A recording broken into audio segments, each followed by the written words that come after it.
ಈ ಕಡೆ ಬಾಗಲಕೋಟೆಯಲ್ಲಿ ಮೊನ್ನೆ ಯತ್ನಾಳ್ ಬಂದು ಹೋದ್ರು. ಯತ್ನಾಳ್ ಬಂದು ಹೋದ ಮೇಲೆ ಯಡಿಯೂರಪ್ಪನವ್ರು ಬರ್ದೇ ಇದ್ರೆ ಆಗುತ್ತಾ? ಹೆಂಗಿದೆ ಯತ್ನಾಳ್ ಅವ್ರಿಗೂ ಯಡಿಯೂರಪ್ಪನವ್ರಿಗೂ?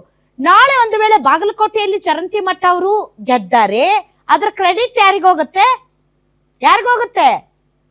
ಯಡಿಯೂರಪ್ಪನವ್ರು ಹೋಗದೆ ಇದ್ರೆ ಯತ್ನಾಳ್ ಅವ್ರಿಗೆ ಹೋಗುತ್ತೆ.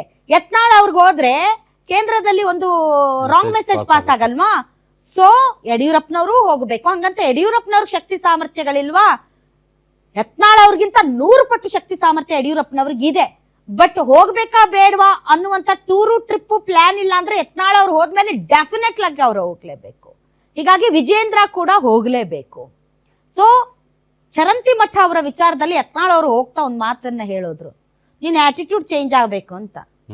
ಯಾಕೆಂದ್ರೆ ಅಲ್ಲಿ ಅವರ ಏನು ಉಡಾಫೆ ಮಾತುಗಳು ಮತ್ತು ಸಾರ್ವಜನಿಕರ ಜೊತೆ ಇಂಟರಾಕ್ಷನ್ ಅದೆಲ್ಲ ಒಂದ್ ಸ್ವಲ್ಪ ಚೇಂಜ್ ಮಾಡ್ಕೊಂತ ಸ್ವತಃ ಯತ್ನಾಳ್ ಅವರು ಚರಂತಿ ಮಠ ಅವ್ರಿಗೆ ಒಂದು ಕಿವಿ ಮಾತು ಹೇಳಿ ಹೋಗಿದ್ದಾರೆ ಅಲ್ಲಿ.